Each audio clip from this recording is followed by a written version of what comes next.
Hola a todos, ¿cómo están? Bienvenidos una vez más al proyecto de Impulsa e Investiga. Este proyecto está realizado por la Sociedad Científica de Química y Alimentos.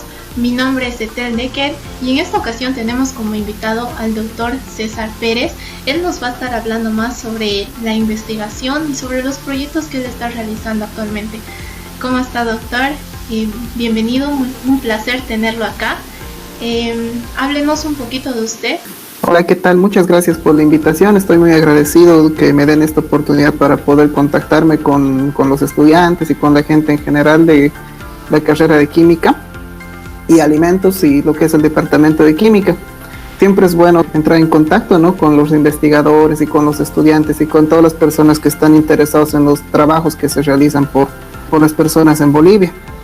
Bueno, yo soy biólogo de profesión, yo no soy químico, y mi carrera la comencé en la Universidad Mayor de San Simón en el año 2007. Entonces ahí fue ahí cuando entré de subgraduado, es decir, de estudiante de licenciatura. Como todo estudiante de licenciatura, siempre estuve pensando, ¿no?, en qué hacer, en qué especializarme y tratando de hurgar un poquito de todo.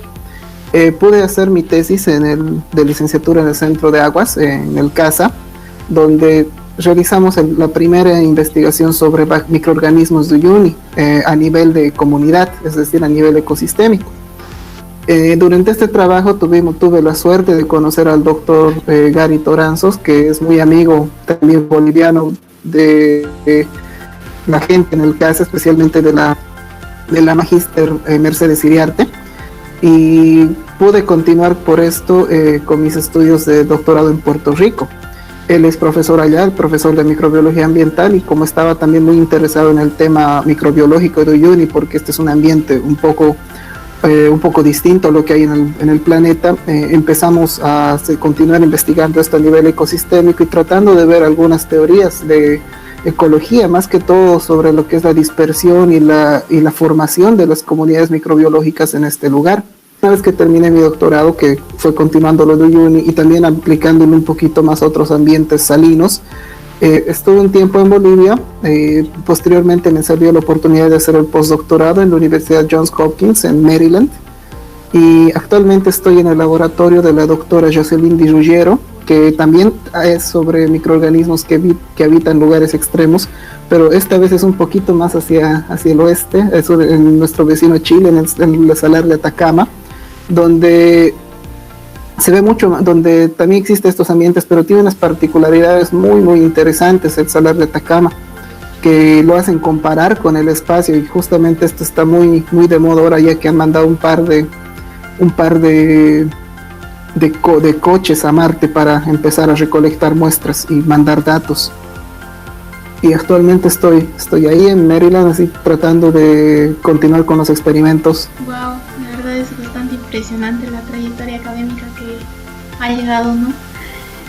Bueno, vamos a empezar con las preguntas. Primeramente, ¿en qué etapa de su formación académica inició con la investigación y cuál fue la motivación de usted para hacerlo? La biología es una carrera que está muchísimo más enfocada en lo que es la investigación. Como toda carrera tiene sus ramas, y en Bolivia, en Cochabamba, estas ramas se pueden definir más que todo en la parte aplicativa, que es de la conservación de la biodiversidad, y en la parte investigativa. También tiene otras ramas, pero estas dos son las mucho más profundas. Entonces en esta carrera sí existe lo que es la posibilidad de investigar y la cultura de hacer ciencia desde un inicio. Ahora, ¿qué es lo que me motivó? Esto es una pregunta un poco más curiosa, porque a mí siempre me han fascinado y causado curiosidad algunos hechos que se han dado durante la historia. Por ejemplo, lo del descubrimiento de la genética, que es lo que empezaban a jugar con habichuelas, con vainitas, y de qué color salían sus flores.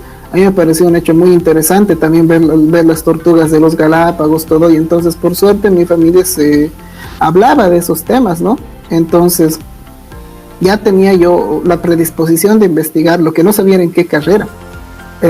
Mi elección por la carrera de biología fue un poco al azar, por así decirlo. Yo sabía que no quería dedicarme a algo en ingeniería, quería dedicarme a otra cosa, así que opté por una ciencia, opté por la biología y entonces a partir de ahí comencé. A veces uno así, cuando está apasionado por la ciencia, siempre se enfoca a lo que es buscar las carreras que se enfocan a esto, pero también como ingeniería se puede, ¿no?, hacer investigación. Sí, a la investigación sobre sus trabajos, ¿cuáles fueron los primeros trabajos que usted llegó a realizar? ¿Cuáles fueron sus primeros trabajos de investigación? Bueno, para complementar lo que dijiste, que se puede investigar desde la ingeniería, eso es muy cierto, porque usualmente a veces se nos pone algunas líneas, ¿no?, de que el ingeniero tiene que trabajar en cierta cosa, el biólogo trabajar en cierta cosa, pero realmente todas estas cosas son interdisciplinarias. Y cuando surgen o problemas o curiosidades, entonces uno se saca la polera de ingeniero y se pone la polera de científico y empieza a hacer ciencia, la cual puede que no esté muchas veces incluida en la currícula, porque necesita unos sí o sí materias de metodología de la investigación, de diseños experimentales, de estadística, pero por necesidad tiene que hacerlo y aprender estas cosas. Entonces, yo sé que no todas las personas siempre están en contacto con la ciencia desde niños o con el contacto con la naturaleza desde niños, pero esto lo van a descubrir en algún momento en la universidad, especialmente cuando tengan que resolver un problema novedoso. Ahí van a ver cómo es que se empieza desde cero, pero no desde cero, sino desde antes de la aplicación y ya están tomando los primeros pasos en la ciencia. A algunos les gusta, a algunos no, porque lamentablemente es un poquito lenta.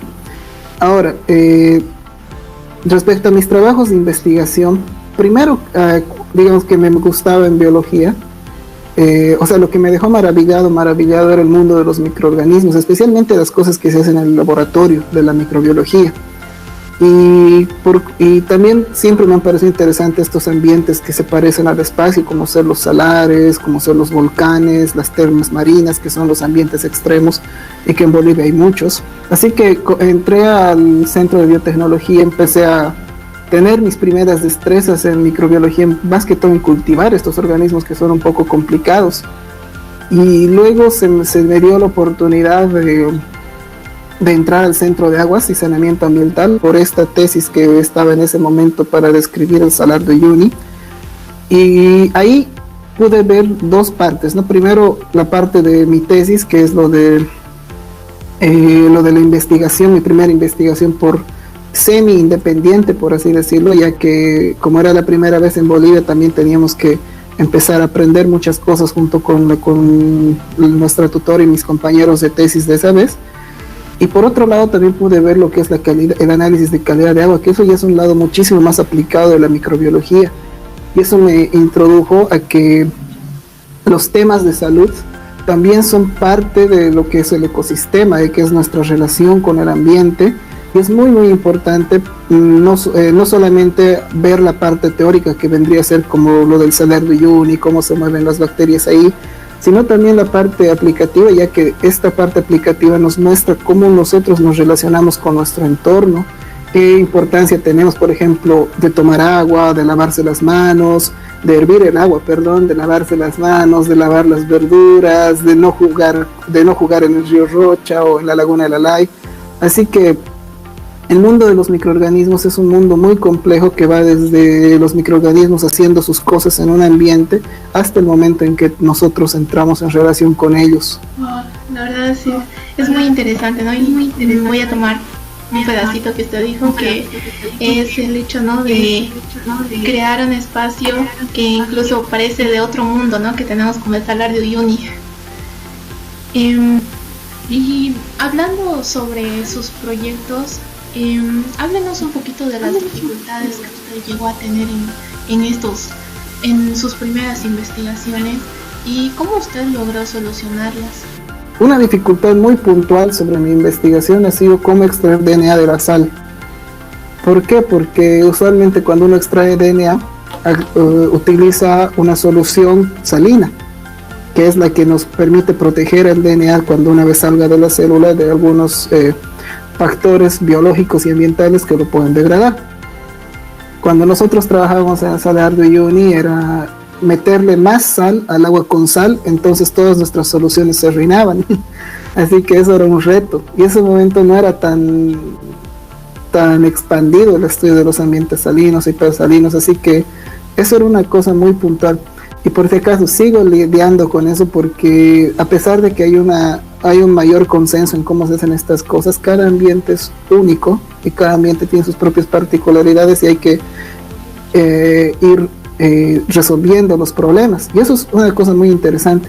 Primero porque uno se pone a pensar que uno se da cuenta que al hacer una investigación, cada objeto de investigación tiene sus propias particularidades y siempre tenemos que tener unos pasos para saber cómo se hacen las cosas.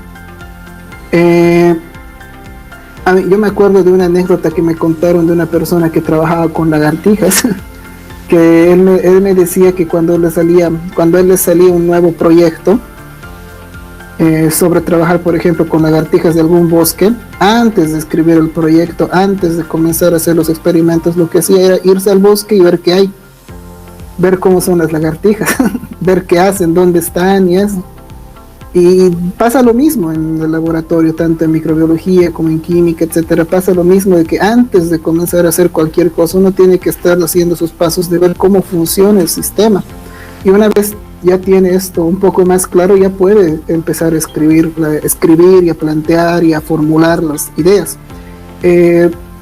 ¿Cómo se soluciona? Uno siempre piensa que está solo, ¿no es cierto? Que cuando tiene un problema se pone a pensar solito, cómo lo voy a resolver, y eso también aplica a cualquier problema que uno tiene, pero eso no es cierto. Los problemas se resuelven en colaboración.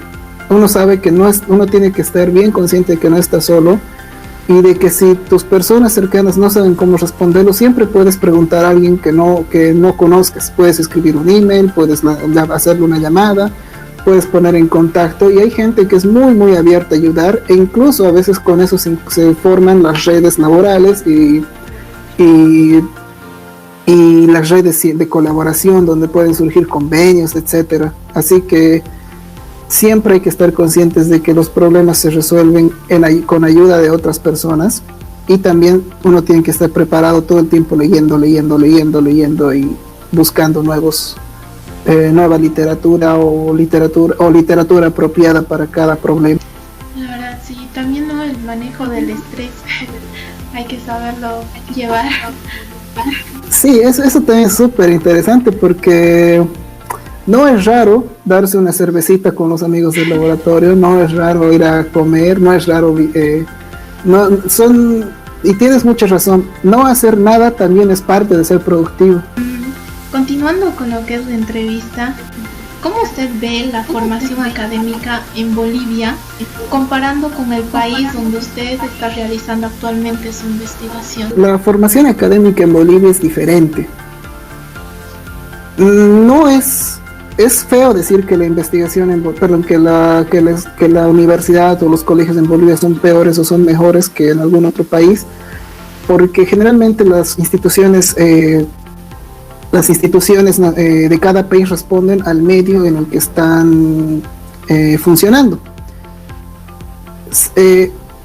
Lo que yo diría es que Bolivia tiene, como en todo, tiene sus pros y sus contras.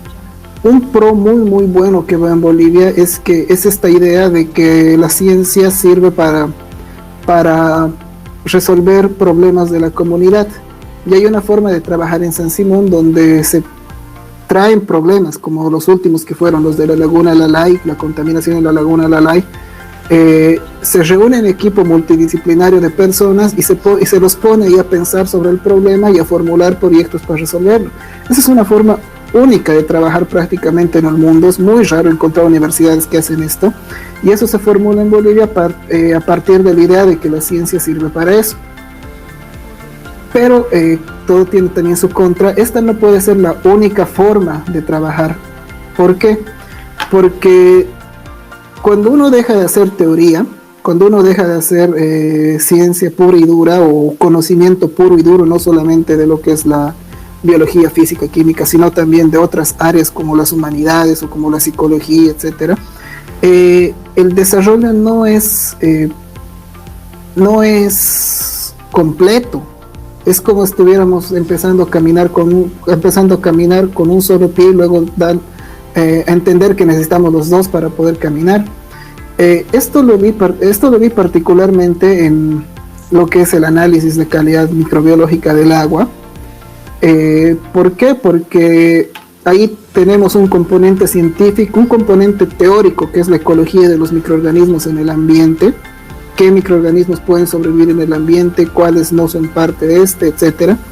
Un componente ingenieril, que vendría a ser lo que es el estudio de cómo las cuencas, cómo el agua, cómo se distribuye el agua, etcétera, influyen estos microorganismos, y una parte humana, porque nosotros tenemos una relación directa con lo que es el agua como un recurso, ya sea para lavar nuestros carros, ya sea para lavar la ropa, para bañarnos, para tomar, etcétera. Entonces, dentro del componente humano hay un componente psicológico también, de cómo es que nosotros percibimos al agua, cómo es que ustedes perciben una alcantarilla, cómo es que nosotros percibimos al agua que hay en un vaso o en una botella, o incluso un hielito que utilizamos, ¿no?, para nuestra soda o para nuestros refresquitos. Y esto se da realmente en todo nivel. Cuando uno toma esto de que Bolivia se enfoque en la resolución de problemas, está viendo dos componentes de todo el problema multidimensional. Entonces, como digo, es muy bueno, es súper novedoso que hay esto, porque la universidad tiene que estar en constante relación con las personas, pero no puede ser lo único. Hay que también apoyar lo que es estrictamente teórico, lo que es estrictamente humano, etcétera, para poder avanzar con todos los pies. Una comparación súper interesante es que en estas universidades, lo más que todo las tradicionales, uno ve las investigaciones y no entiende ni el título. A ver, yo no entiendo ni el título a veces de las charlas. Y eso se da porque ellos dicen, por ejemplo, que van a investigar la transformación de una proteína en un tubo de ensayo, y eso lo hace complicado, y realmente muchas veces eso no sale a la sociedad como debería, y es importante, es muy muy importante. Es muy importante que eso salga. Entonces, lo mismo, se tiene que hacer un trabajo integral de todas las partes, absolutamente de todas, sin dejar atrás a ninguna, para tener un buen desarrollo. Y actualmente estamos viendo en el mundo, con lo que es la pandemia del coronavirus, cómo esto funciona, cómo es que las universidades más tecnológicas, por así decirlo, han estado un poco separadas de lo que es la sociedad en esto de la comunicación, de lo que es la ciencia. ¿Cómo se ve esto? Cuando sale un comunicado, o una recomendación de cómo afrontar la pandemia, siempre hay grupos que no lo creen o que no lo ven. Una cosa que no me gusta de Bolivia es que se ha utilizado mucho el término enemigo invisible. El virus no es un enemigo invisible. Se le sacó fotos, se lo puede ver al microscopio, no es invisible, pero ahí hay como una fractura entre lo que es la vida común y la vida científica, que tiene que ser subsanada de todas las partes, ya que es muy importante para superar estos problemas. Sí, bueno, tienen razón. Como usted sabrá, en Latinoamérica Bolivia es el último país en hacer investigación, estamos en el último lugar. ¿Están viendo esta estadística, ¿no?, que se ha hecho? ¿Qué soluciones propondría o que se podrían hacer en Bolivia para poder promover más la investigación? Lo primero es que los rankings a veces son un poquito mentirosos, porque a veces no reflejan realmente lo que se está haciendo o no se está haciendo en un país, sino se refleja quién ha llegado primero a ese puesto. Y eso pasa porque se ve cuando uno ve que las universidades tradicionales del mundo siempre están en los puestos de arriba. Claro, tienen un componente de dinero muy fuerte, pero uno no solamente tiene que ver el puesto en que se encuentra, si estamos últimos, penúltimos, también tiene que ver cuánto se ha progresado en el tiempo. Es decir, ¿a qué me refiero? Podemos estar últimos en Sudamérica, pero este año hemos publicado 10 artículos, el año pasado hemos publicado 8, el anteaño pasado hemos publicado 5, y hace 4 años no hemos publicado nada. Entonces, a pesar de seguir muy mal en cuanto al ranking, se muestra que hay un proceso de de crecimiento en cuanto a lo que es la producción científica. Y Latinoamérica sí ha estado creciendo en cuanto a producción científica, con sus disparidades de países que tienen más oportunidades que otros, pero a poquito, a lentito, sí hemos estado creciendo. ¿Cómo se puede fomentar esto? Favorece mucho que es la burocracia y que desestimula mucho a los científicos, que es toparse con la burocracia, ya que a veces entra lo que se hace en ciencia con lo que se hace en cualquier otra área y no están muy relacionados. Es decir, en ciencia no es que te va a llegar un aparato y lo vas a utilizar tantas veces, sino eso se va a utilizar cuantas veces se tenga que utilizar hasta que salga un experimento, y a veces no va a salir.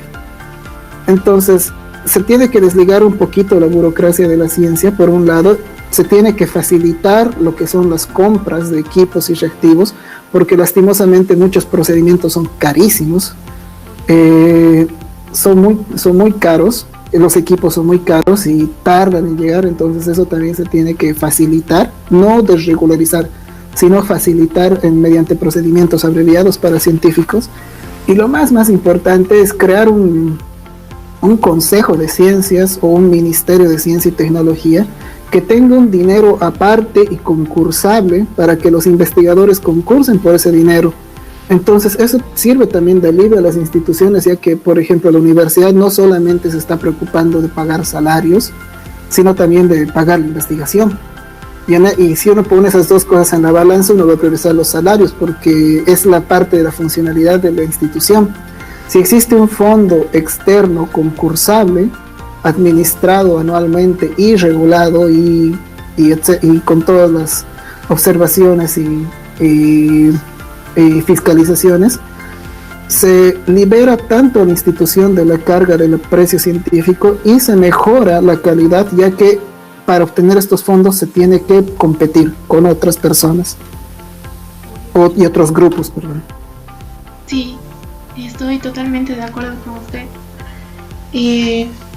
Bueno, no hay todavía como se dice, un apoyo total hacia la ciencia, al menos acá en Bolivia. Y gracias por su punto de vista.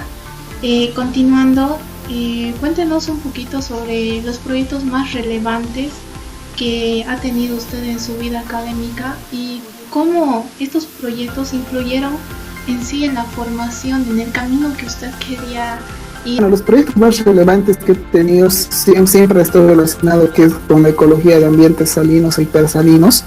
Yo he tenido la suerte de continuar con el mismo camino, ¿no es cierto? De comenzar en Uyuni con una técnica un poco baratita, un poco más accesible, pasar a una técnica un poco más cara, también aplicada al salar, luego conocer lo que es la computación en la biología y empezar a aplicarlo también para la ecología.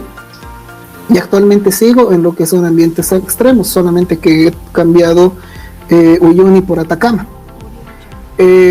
A mí me parece muy increíble. Entonces aquí lo que tengo que decir es que a mí me parece muy increíble estos ambientes extremos, porque uno ve lo que son los límites de la vida y los límites de la vida son súper importantes para definirla. Por ejemplo, actualmente se está buscando vida en Marte y en otras partes del sistema solar, pero no se sabe muy bien qué es lo que tenemos que buscar, porque no sabemos muy bien qué exactamente es la vida, sino estamos buscando ciertas características que nosotros creemos que tiene. A mí me encantaría continuar en esto de los ambientes extremos, porque son realmente únicos en el planeta. Y también esto me lleva ahora mismo a reflexionar acerca de algo, de que una de las cosas que fomenta muchísimo la investigación es el contacto con la naturaleza, sea del área que sea. Cuando por ejemplo, hay personas que les gusta ir a hacer caminatas por el campo. Esas personas están mucho más propensas a entrar a un área de ciencias naturales con vistas de ornitología, de pájaros, de animales, etcétera. Actualmente la microbiología está empezando a tomar una importancia similar a los otros organismos. Ya se está viendo la importancia de la microbiología en el planeta que comparándola con lo que son los bosques tropicales, por ejemplo. Eso también es un contacto con la naturaleza. Y de la misma manera existen, por ejemplo, la formación de los metales, la formación de los minerales, los fenómenos físicos como ser el espacio, las cosas físicas que nosotros vemos, o incluso cómo se calcula en esto. Una forma muy interesante de fomentar la investigación y la ciencia en el país es contactar a las personas con la naturaleza. Y eso sí es súper importante hacerlo desde pequeño con sobrinos, hermanos, hijos, parejas, etcétera. Y así es la ciencia, ¿no? Bueno, la ciencia está en todos, simplemente es tener curiosidad, como dicen. ¿Nos podría platicar un poco sobre la investigación que usted está haciendo en su postdoctorado? Uno ve Uyuni y cuando llueve, en las fotos de Uyuni se ven unos hexágonos. Esos hexágonos son producto de la cristalización de la sal, ya que se humedece y se seca, se humedece y se seca, y eso, especialmente la parte donde se seca, forma estos hexágonos por la cristalización de la sal. Atacama tiene la fama de ser el lugar más inhóspito del planeta en cuanto a agua, ya que no llueve. Llueve una vez cada cierto tiempo, pueden ser siglos. Y aquí pasa algo muy interesante, que es que estos hexágonos que nosotros vemos en Uyuni se empiezan a deformar y forman como unos nódulos que parecen verrugas de sal. Y eso es porque no hay agua. Eso no se da, eso es muy raro de encontrar en Bolivia. No sé si hay, la verdad, esos nódulos de sal en Bolivia, pero son parte de un núcleo de sal, de un salar que está totalmente seco. No se lo ve tan atractivo en fotos. Es muy interesante que cuando me dijeron qué tal, cuando me preguntaron las amistades qué tal Atacama, mi respuesta fue: es increíble si eres microbiólogo. Si no eres microbiólogo, solo hay tierra, sol y viento, ¿no? Entonces, ¿qué es lo que hacemos? Nosotros fuimos con la doctora Jocelyn y con el doctor Alfonso Dávila, que es parte de la NASA, a romper estos nódulos de sal. Uno rompe estos nódulos de sal y en medio del nódulo ve una capita verde. Y no está arriba ni abajo, está justo al medio, a cierta distancia de la parte del superior del nódulo. Esta capita verde son unas capas de cianobacterias y algas que son los productores primarios del ecosistema. ¿Qué es lo que hacen? Están haciendo fotosíntesis. Así como las plantas que nosotros tenemos, estas son las bacterias, son los que hacen la fotosíntesis en estos ecosistemas. ¿Por qué es importante? Porque la fotosíntesis es una forma de convertir el carbono inorgánico que hay en el ambiente en carbono orgánico que puede sostener distintos tipos de vida. ¿Por qué están al medio de la roca y no arriba donde está la luz del sol? La luz ultravioleta en Atacama es muy, muy fuerte. Es muy, muy fuerte. Entonces, si están arriba, no van a poder hacer sus procesos fotosintéticos. Entonces, se meten abajo y ahí es donde están haciendo todo lo que van a hacer y sustentando otros tipos de comunidades. Entonces, lo que les decía, en esto existe un estrés hídrico, ya que no hay agua. Existe un estrés, bueno, el osmótico, que está relacionado al hídrico porque viven dentro de la sal. Existe un estrés de luz ultravioleta, que se le dice estrés oxidativo. Y existen otro tipo de estrés porque a veces llueve y se humedece y entra en otro tipo de ambiente. Entonces lo que nosotros estamos viendo es cómo es que estas comunidades reaccionan tanto a nivel de especies, es decir, qué especies están durante la lluvia, qué especies no están durante la lluvia, hasta nivel genético. Cómo viendo la regulación de la expresión genética, tanto en la presencia de genes como en la producción de RNAs de tamaño pequeño, que son otro tipo de ácidos nucleicos, los cuales sirven para regular la expresión genética. Entonces estos se prenden o se apagan dependiendo de lo que esté pasando en el ambiente, y en base a eso ver qué cosas está pasando en este lugar. Wow, realmente es muy bonito su tema, es muy interesante. Para los chicos que nos están viendo, los estudiantes y personas interesadas en hacer investigación, para concluir, usted, ¿qué consejo les puede dar